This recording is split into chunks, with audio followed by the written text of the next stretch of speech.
मन को कंट्रोल करने की विधि।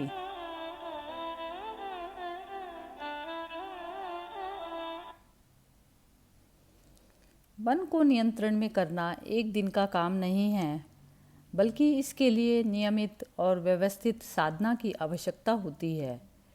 जब यह नियंत्रण में आ जाता है तो अंदर से ऐसा महसूस होता है कि जैसे परमात्मा की प्राप्ति हो गई है। आपका शरीर एक हथियार है और इसे अधिक मजबूत बनाने पर विचार करना चाहिए। आप केवल अपने मन और शरीर को मजबूत बनाने के लिए विचार कीजिए।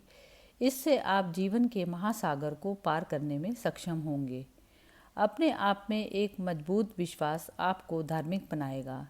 इसके लिए आपको काफ़ी खुशी का आभास होगा और आपका मन नियंत्रित रहेगा। मन को काबू में रखें, क्योंकि मन एक झील की तरह है, इसलिए इसमें गिरने वाला हर एक पत्थर लहरों को जन्म देगा।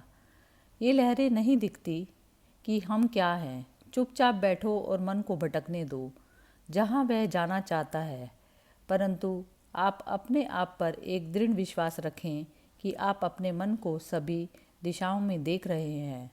अब भगवान से मिलाप करने की कोशिश करें, लेकिन सभी संसारिक मोह माया या रिश्तों को त्याग कर।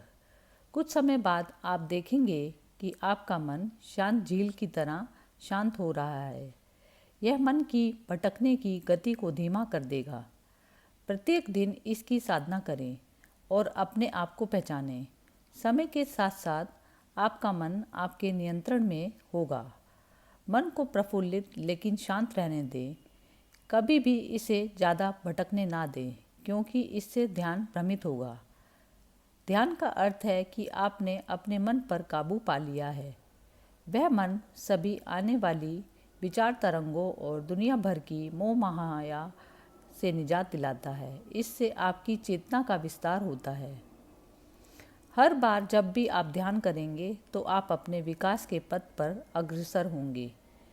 हमें इस अस्थिर मन पर काबू पाना होगा और इसे भटकने से रोककर एक विचार पर केंद्रित करना होगा। इसे बार बार और कई बार किया जाना चाहिए।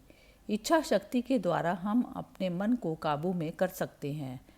इस पर नियंत्रण पाकर ईश्वर की स्तुति करें। इससे मन के निरंतर नियंत्रण या प्रवाह स्थिर हो जाता है, क्योंकि जब आप दिन प्रतिदिन साधना करते हैं तो मन निरंतर एकाग्रता की शक्ति प्राप्त कर लेता है।